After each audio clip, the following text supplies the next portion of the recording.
dream of things beautiful.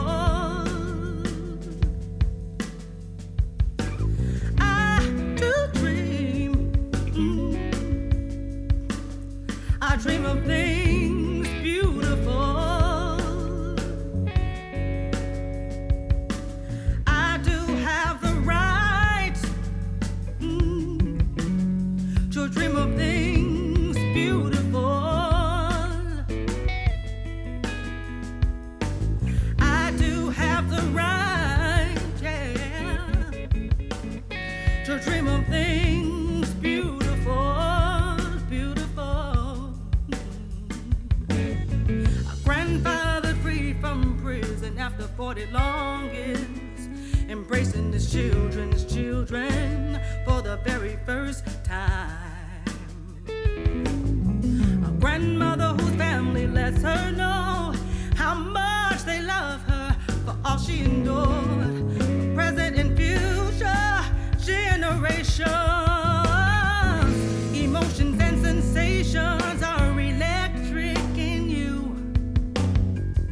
If you've got to breathe them to give birth to the beauty in you. I know it's hard to breathe when so much has been taken from you, but you just got to remember that dreams will lift you.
Hello, my name is Jennifer Shields.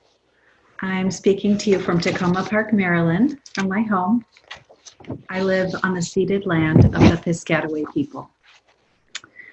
I am a primary teacher trainer for Washington Montessori Institute, and I'm on the board of AMI Global. I'm so honored to get to contribute to this event and to know about the exciting work that is coming through the Black Montessori Educators Fund. What a happy day to be celebrating the 150th anniversary of the birth of Dr. Montessori together. I wanted to share with you that Washington Montessori Institute is working together with Howard University on a partnership so that we can support a program in which human development undergraduates may choose, if they wish, to have their 4th year of their human development bachelor's degree be AMI teacher training. We think this is an exciting and important possibility and have been very grateful to be working with the professors and administrators and the Dean of the School of Education at Howard University. Such a wonderful HBCU here in Washington, D.C.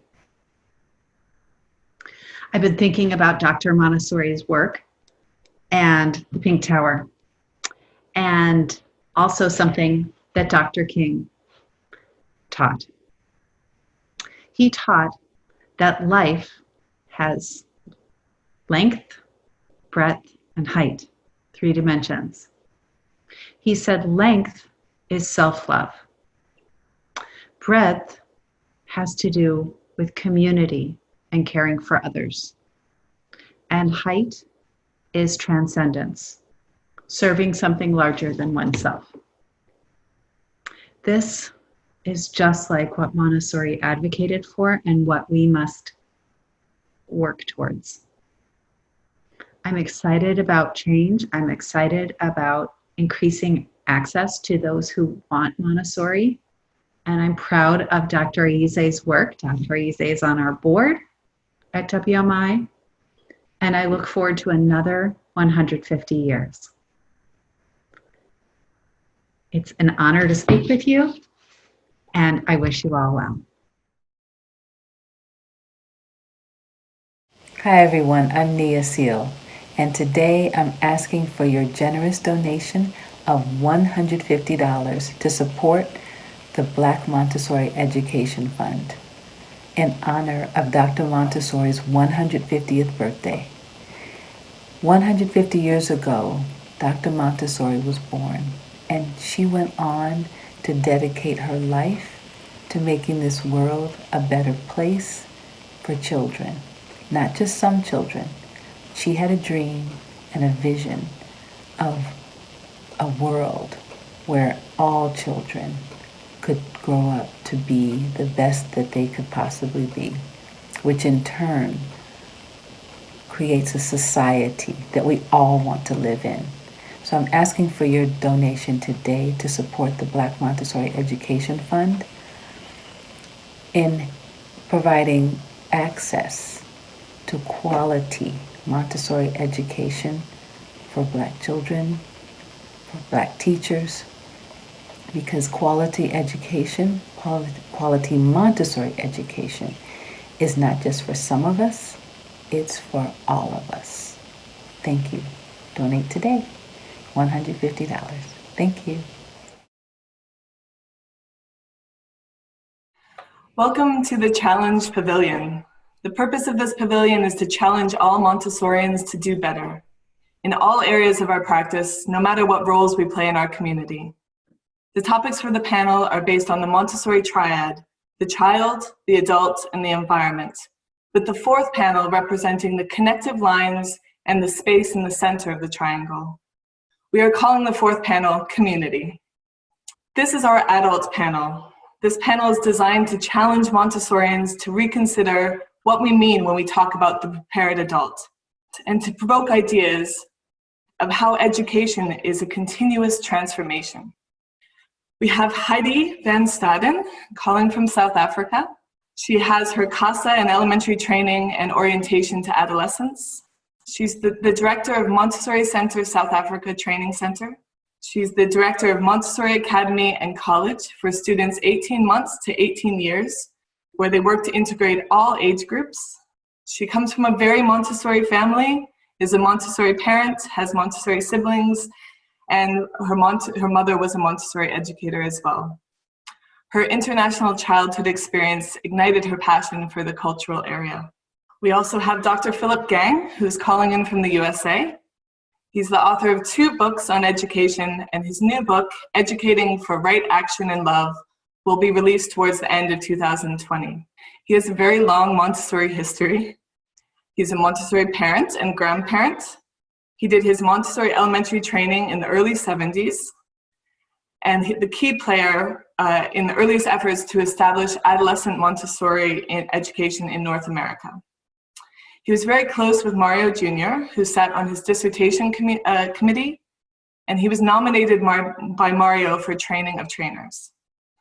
He left the training of teachers to become a pioneer in the fields of integrative, systemic, and transformative approaches to education.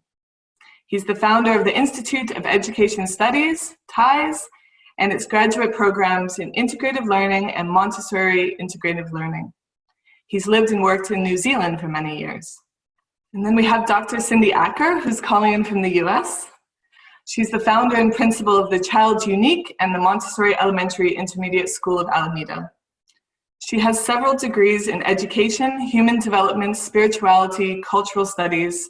She has a doctorate in educational leadership from UC Berkeley, and she's very involved in public policy representing Montessori schools in California. She's currently leading the International Montessori Council and Montessori Foundation's Social Justice Task Force, and she's the mother of 3 adult children. I myself, I'm Hannah Joy Baynham. I'm calling in from the UK. I have a qualification in CASA from 3 to 6. I'm currently a Montessori teacher trainer at Montessori Center International, where I'm the early years educator and the diploma course leader.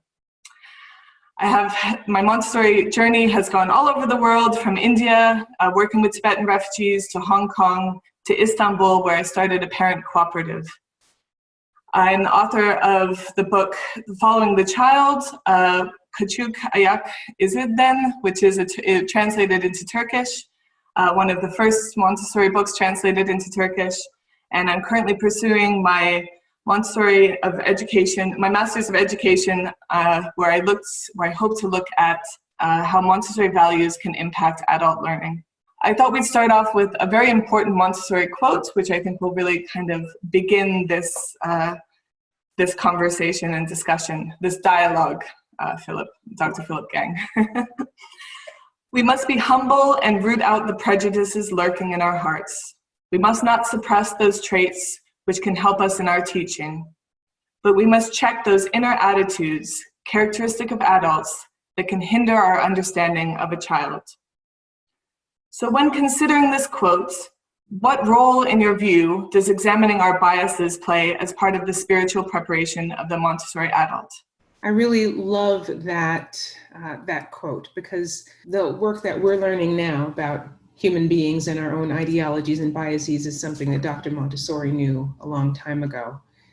She posited that living beings all have ideologies and biases that shape our schemas and our mental models.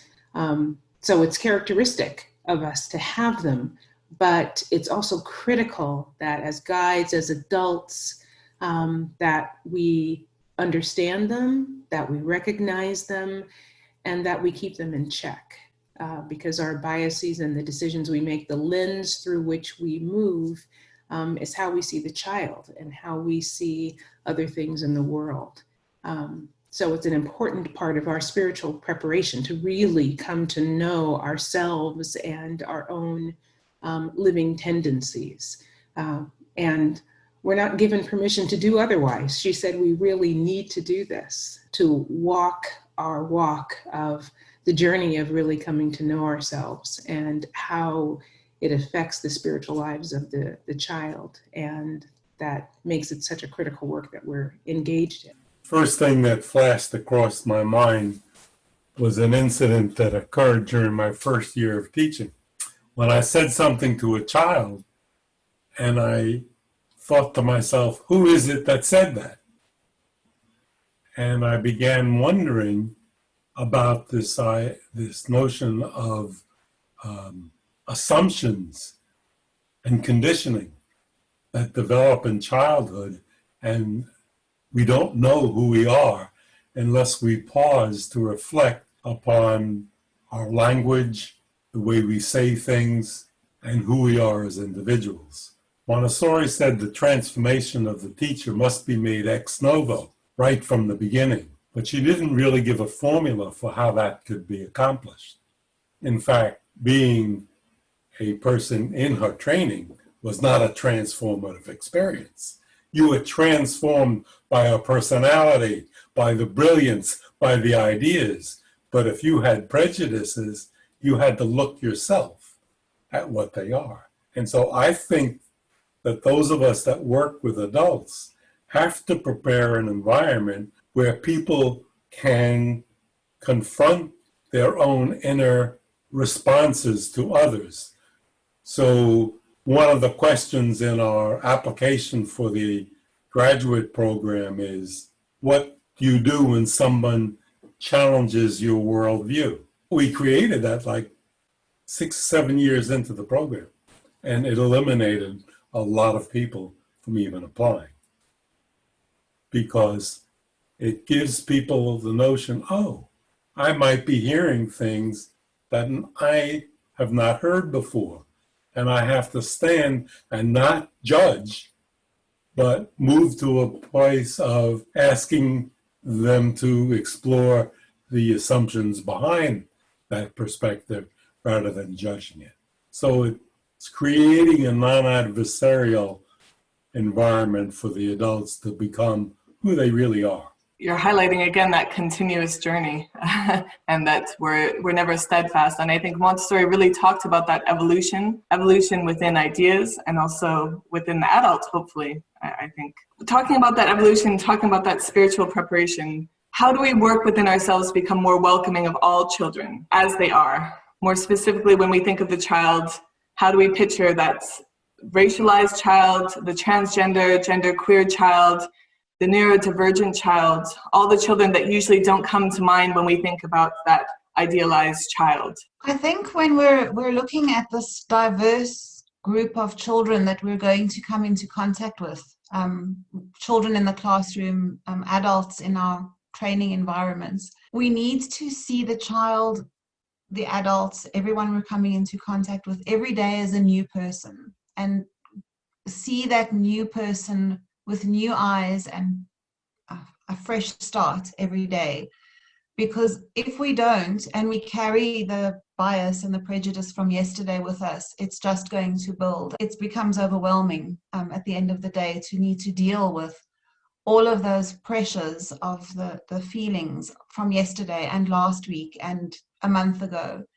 And I think that exploring the feelings that we have with our students, whether they're little or big, at the level that they're able to, is important.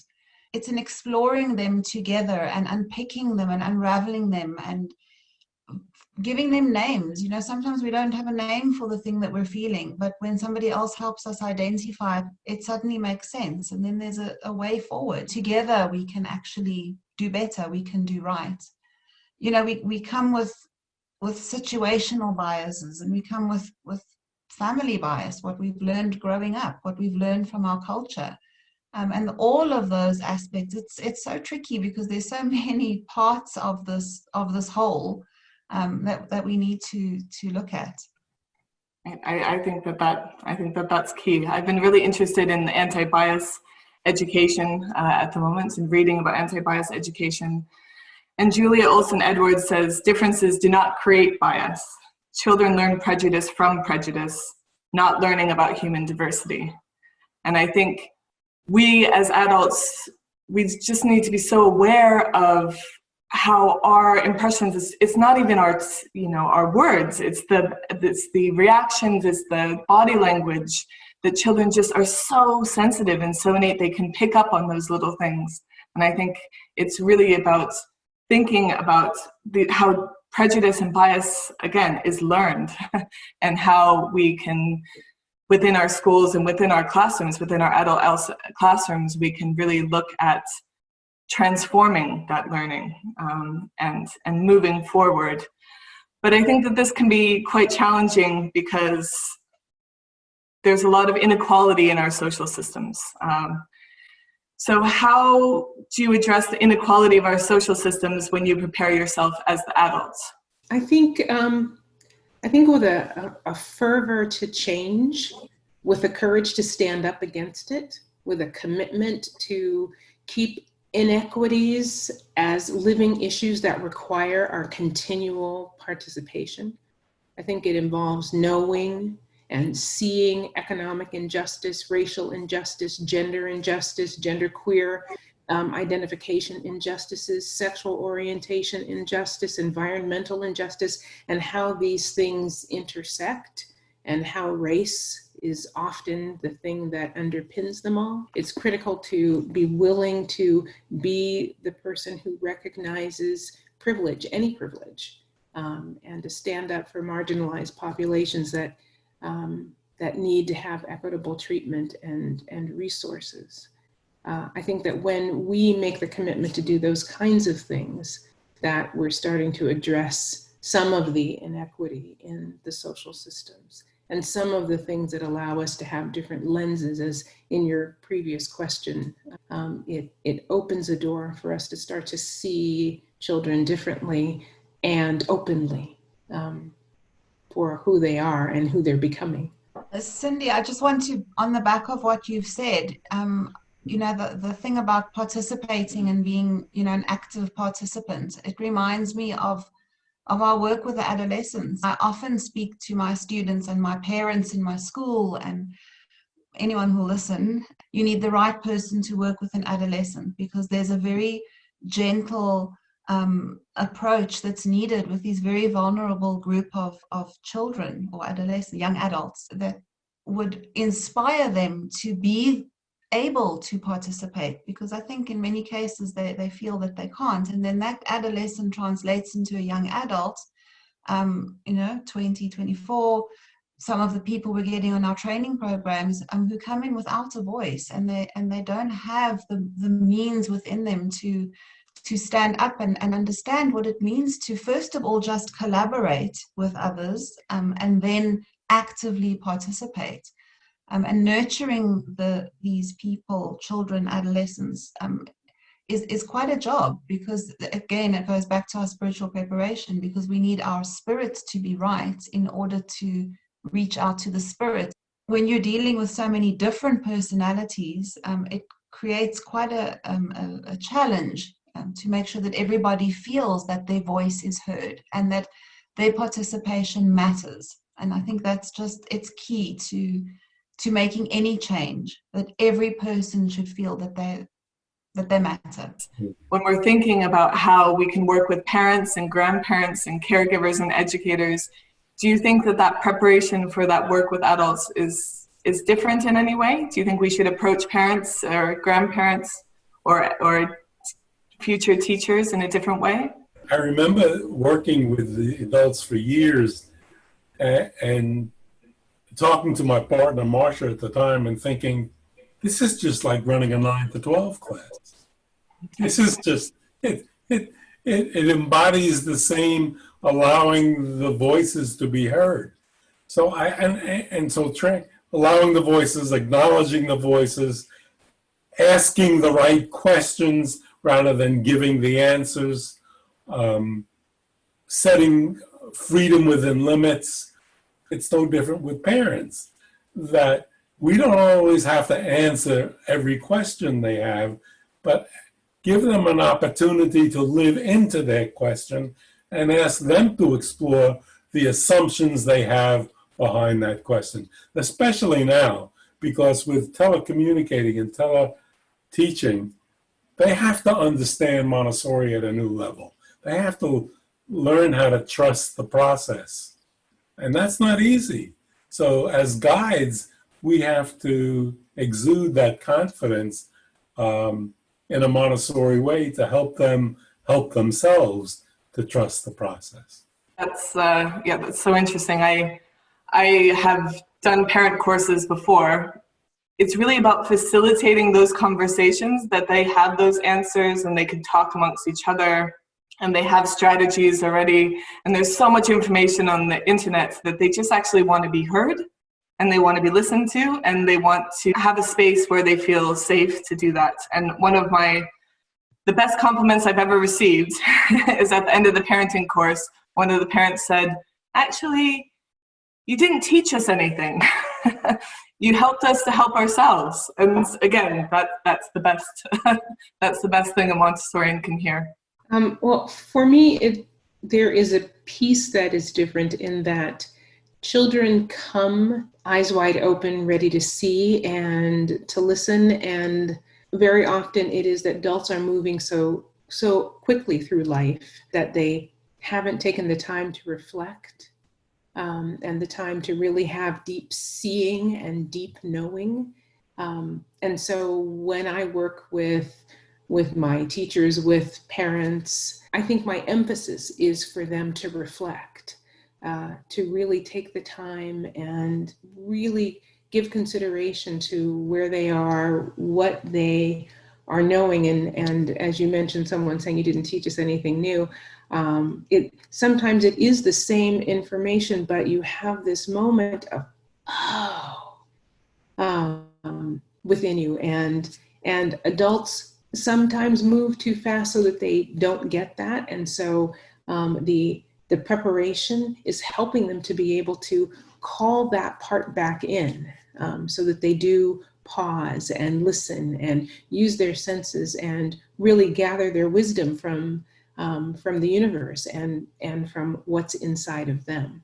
I think that for me, parents also come with their own expectations of how things should be. They're looking for something better than what they had, and they're questioning the traditional or our government systems, and they're looking for something different for their children. But the leap of faith that they need to make from what they know to what they want to put their children into, but they're not sure of, it does require a little bit, I think, slowing down. I think that's not something I'd considered before, but I do think that's what it is.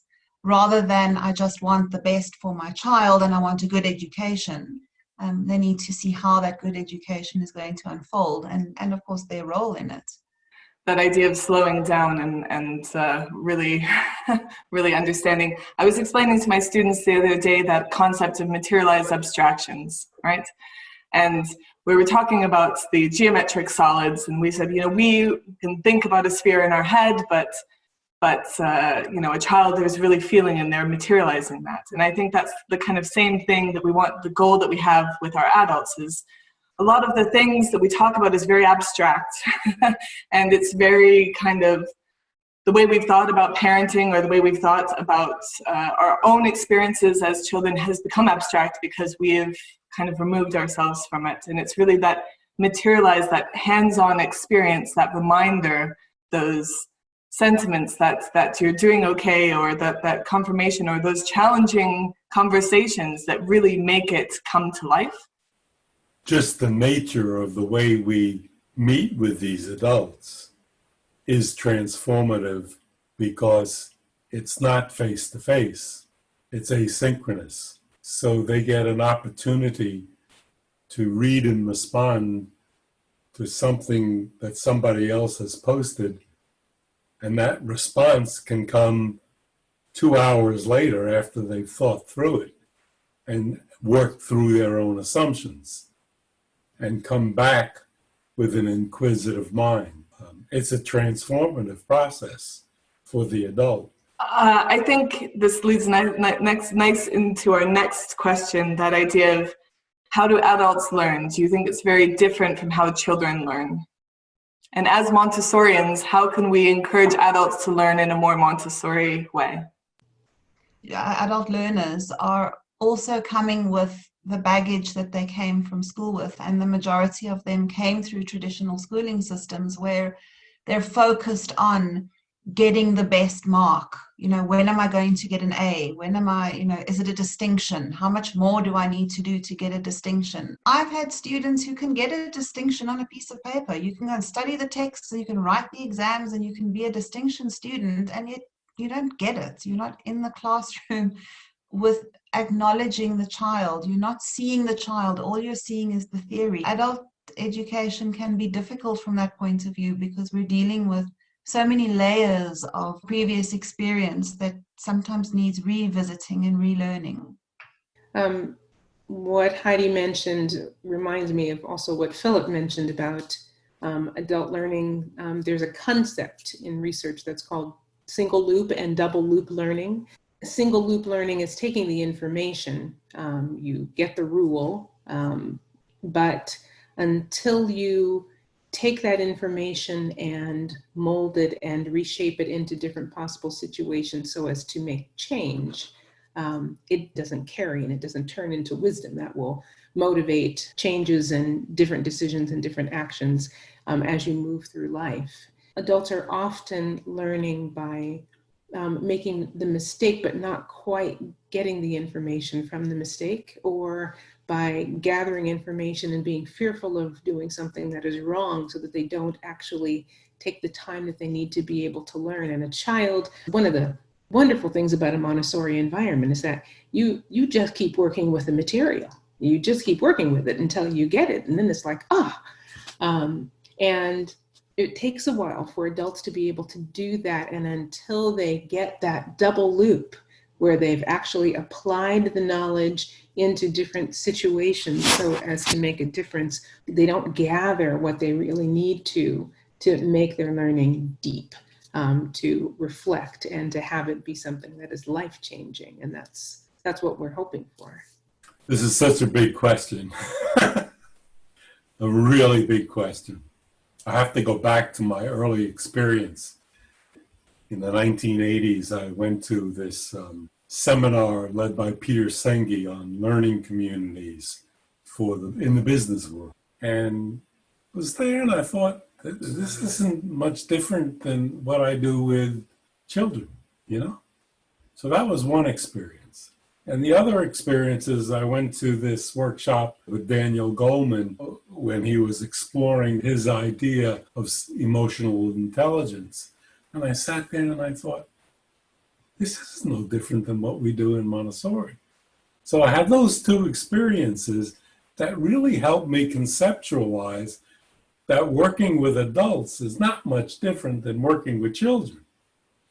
It brings forth a particular need for the environment to be a learning community. Our classes were learning communities. The adults are learning communities. So how do you make an adult group a learning community? We did that not by design, but by who we were. So it was by being maybe the authority on ideas, but not being the only authority. Everybody was an authority because everybody in our learning community had a perspective on what they had read or what they had viewed. There has to be ownership. And for there to be ownership, there has to be a community of learners. And that community is developed through the art of communication. In our case, we use Bohemian dialogue as the first seminar that anybody takes before they even do any of the work in the program, so that they understand how to communicate non-adversarially with people. And the second is context. Maria Montessori's context was cosmic education. So we start our work with adults with cosmic education. It's the pillars. It's the notion of cosmos and the notion of Gaia. Maria Montessori did not necessarily say to the teachers of the children who are under 6 to teach cosmic education, but she taught them what cosmic education was and told them that's for your information, because to be a Montessori teacher, you had to have this worldview of everything integrated and interconnected. Lovely. Yeah, I'm very interested in feminist pedagogies. And one of the pillars of feminist pedagogies is using experience as a resource. And I think within our group of adult learners, really using their prior experience in the same way that Montessori said children didn't come to us empty, right? They already had prior experiences. We talk a lot in our teacher training about following the child. Do you think we can follow the adult in the same way that we can follow the child? Absolutely. I mean, it's everybody has a burning interest that they want to explore. In addition to the graduate studies in Montessori integrative learning, we give them an opportunity to explore their passionate interest with a mentor. I know I'm not doing Montessori teacher training, we're doing the graduate MED program, but we are giving the adults an opportunity to find their passion and follow their passion within the context of integrative learning. I also think that at a time when I really want to see more Montessorians of color, that we need to learn how to take in information that other people have that we may not have considered. That there are people whose culture is so different from ours and that they have some richness to offer, and that we miss out on that, not to invite them in and not to make our faculty, our school culture more diverse. And so I think it's important that there is an openness to be able to allow people to bring to the table other things that we may not have considered, so that we're not just looking through our own lens or the classroom or a training program through one lens, but that we allow for the world culture to be able to be expressed through individuals. So. Yeah, I'm reminded of Montessori's quote where she says the child will reveal himself through his work, and perhaps if we allow for the adults to reveal themselves through their work, we may see some inspiring end results. And you know, Cindy, you're quite right that we have very diverse classrooms, both in school and with our training center within South Africa. And it's amazing to see how those voices I was speaking about earlier take a little while to warm up with the adults. As we go through the program and as they start understanding more about things like sharing and the cosmic education and our path and the planets and how we're going to contribute and participate in it, the more we start to see the gems of different voices being heard, and the more cultures we can bring into our classrooms and training, the richer they're going to be, the more we're going to value each other. It is really important. So I do believe adults will reveal themselves through their work if we just give them the chance to do so. Yeah, there's a lot of research out there about the difference in how educators of color are perceived in education, even now. It is more typical, and this is also the case in some areas in Montessori, where you may see a Montessori teacher who is white and an assistant who is Black, but you will not see the reverse of that. And where you will not see a lot of leadership of the people of color, and there's such a cultural richness that's missing, because children need to see people who look like them. Teachers need to see people who do not look like them. Children in communities where they're primarily one particular race or color need to see people who are not like them. It's a part of the whole cultural emphasis in Montessori is learning about many people of the world. We need to insist on that openness where there are teachers of color and children of color and leaders of color that just bring more of a richness to all of society. I agree. How do you think we can encourage, again, this to, encourage more teacher training to be more diverse, and to, especially Montessori world? I think the Montessori world is very one-toned often because it represents a privileged class, unfortunately. You know, in our program, if I look back on 25 years, I could probably count on both hands the people of color that have gotten master's degrees. There aren't that many people of color teaching in Montessori, which is a prerequisite for our program. So, but if there were, and they wanted some scholarship help, it's definitely available in our program. You know, you go back to India, and the classrooms that Montessori ran in India, they weren't the Indian children. They were mostly children of foreign dignitaries.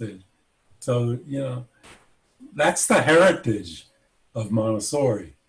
It's not diversity. And that we have to change. Yeah, I think that part that Philip just said is the ticket. It's that we have to change it. We need to make it accessible. We need to make it affordable. And if we're walking this walk that has to do with a commitment to diversity and to openness and to learning about different people of different cultures and makeup, then we need to do it. We just need to do it. And when you look at how people receive information about Montessori, it's very accessible to people who tend to be on the more affluent end, which means that we need to get the information into areas that are not people who tend to be affluent. At my school, and we don't have a lot of money, but we do have a commitment that we put one teacher of color through Montessori training every year. And we just do it. We just do it because it's important and because it's a little piece, but it's one piece in making it better.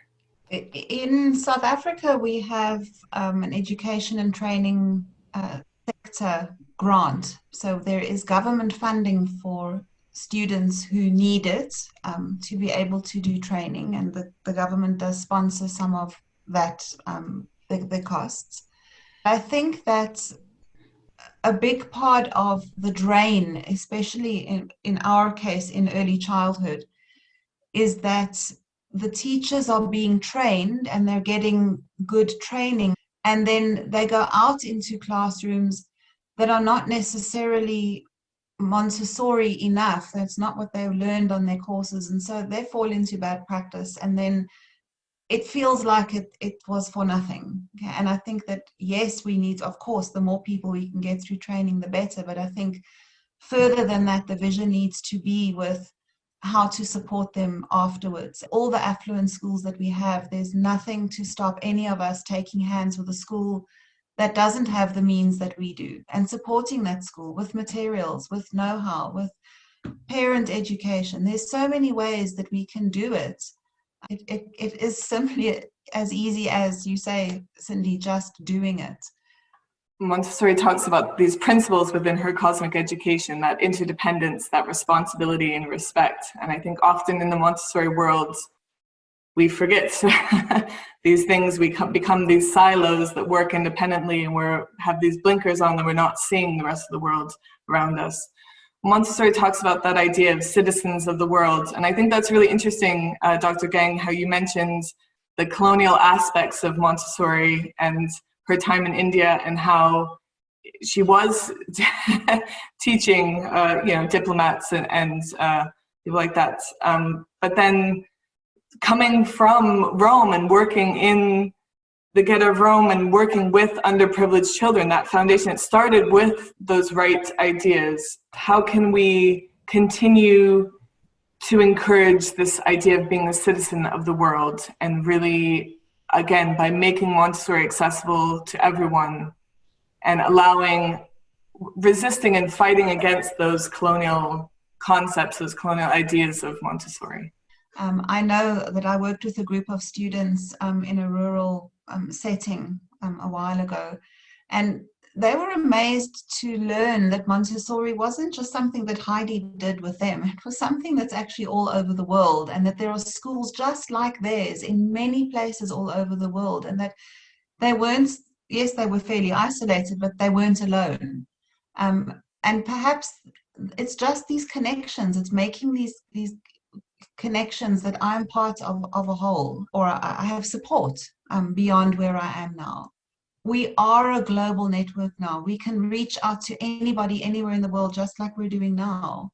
And we can make connections and we can talk through our challenges to find better solutions. Something happened in India to Maria Montessori that transformed how she saw the world. So much so that after spending from 1939 to 1946, she went back for another year after coming back to England. I mean, she was 78 or 79 on her return trip. And what, from my studies, was that she got in touch with this notion of cosmic consciousness. What the method was all about was raising cosmic consciousness. And what interested me was to go back and read the 1946 lectures and not find any evidence that she was ever in India. She didn't bring that awesome realization she had that she learned from the Indian heritage back with her to the traditional values that she left in terms of Montessori education before she went to India. We actually, in our program, recognize that the spiritual evolution that Montessori went through. That's the context for cosmic education. That's the context for our graduate program. And that's not even using Montessori resources. That's using science resources from the current day, like Brian Swim's work, Thomas Berry's work, Fritjof Capra's work, all of whom talk about the consciousness of now. And then bringing in Montessori, well, she said this in To Educate the Human Potential 50 years ago. Yeah, I think often in our work we find, even in modern day research, that Montessori had these ideas beforehand. Why do you think we as Montessorians have such a difficulty in communicating it with the world? If we've got some answers, why aren't we saying it as loudly as we should be? I don't know that it's just that we're not saying it as loudly as we should be. I think that that one of the most incredible characteristics of leadership is humility. That it's one thing to feel that you have a lot of answers, and it's another thing to simply want to be a sharer of wisdom and a receiver of wisdom. And so sometimes we can pull our Montessori hatchet really, really strongly, and then other people don't listen, and we wonder why. And maybe it's that we're forgetting part of the partnership is the global exchange that's so inherent in Montessori. I mean, in math and sharing out. We hear that term so much, and maybe it is our need to partner with people and to be more community oriented and more world partners in our sharing of knowledge, and that may be a piece that helps more people to be willing listeners and willing participants. I love that. I agree that humility is such a key part of our teacher training, and that idea of you'll find the teacher hidden amongst the shelves, not standing there in front of the classroom. And again, I think that goes along with a lot of critical pedagogies and feminist pedagogies, that idea of is resisting hierarchy. We're not into kind of, creating those hierarchical systems within Montessori. And I love that idea of creating that community and really reaching out and being connected and coming up together as one rather than that kind of single voice. And I hope forums like this will encourage that. Maybe we can end with one last statement or one last comment. What do you think the future of Montessori holds? Well, I will hope that the future of Montessori holds more joy for children around the world, because they are the hope and the promise of the future, as Montessori said. And yeah, it's our responsibility to provide those environments that will create that. And in our teacher training programs, I think that needs to be an emphasis, that our work is not teaching them to count from 1 to 10 and the letters from A to Z. It is that cosmic education, the indirect preparation for it when they're little, moving up to their, to the adolescent who is looking for that valorization and wants to be, the new adults or the new young adults. And I think that's just our work. It just doesn't stop, that we need to keep looking to the child. And we know that if we do it right, those children will make a difference in the world. I was asked to share my educational experience, and I think this kind of ties in with your question.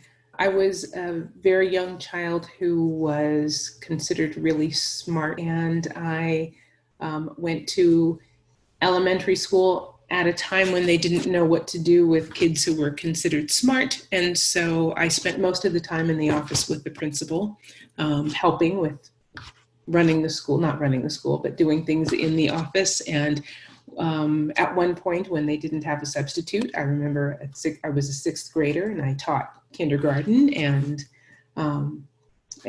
did that for a number of days and did quite well, I would say. By the time I got to high school, I accelerated a few grades and I graduated when I was little over 15. I went to a high school in San Francisco that was a public school dedicated to children who had high academic abilities. And so I was among many children at that point who were all considered very smart, who had high grade point averages. And they were all going into the counselor's office, but I was not. I wasn't invited in. I was one of, there probably were maybe 4 or 5 children of color. There were many Asian children, but very few African-American children, I'll say that.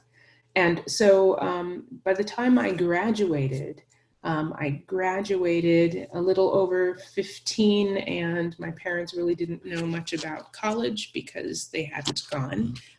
My father hadn't gotten past 6th grade. I don't think. He couldn't read or write really well. And my parents weren't quite sure what to do with me other than for me to go to work because my family needed the money. And so at 16, I was a teller in a bank, and I had to carry my high school diploma around because people didn't think that I had actually graduated from high school. And so I worked full-time, but missed school because I just really, really loved school. And so I used to take a college course here and there. I didn't know about the process of college. I just knew that they existed. And so I would take a class here and a class there. And I did that for years because my entire life was spent just really trying to work to make money for my family to pay the bills. And so by the time I ended up out of the house and at a point where I started to wonder, wonder if I have a degree. I've been taking these classes for so long. I walked into a junior college, met with the dean, handed him my transcripts and said, can you tell me what degrees I have? I have all of these classes from all of these different universities. And he said, you don't have anything. And I was distraught. I was just distraught that I had been doing this for so long. And I told him my story, and he said, you know what? I want you to go to this particular college, meet with this person at Cal State East Bay. And so I went there and I met, and he said, tell him your story. And I did. And he said, everything stops here. And so we're going to spread out your transcripts, and we're going to talk through all of the classes that you have taken and see where you are closest to having a degree in something. And then we'll talk through the process that you need to go through. And so at that point, I decided I had taken so many classes that I was just going to clean it all up and get a degree in all of the different classes that I had taken. And so I ended up with 6 different degrees. because I thought, let me make this worthwhile, and let me make this worth the passion for education that I have had, by being able to see something of merit from it. And so I did that. And what I learned over the course of time is that I didn't have access, nor did my parents. I didn't have the support, nor did my parents. I didn't have the financial means, nor did my parents. But I did have everything within my body that was able to be a very smart person who could make a contribution. And I think that they're everywhere. I think they're everywhere in the world.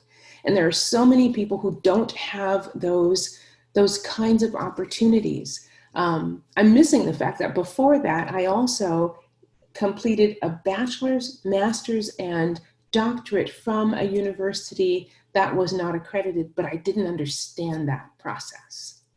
And so it took years of a lot of time that it didn't have to be. And so where I hope Montessori is available to everybody.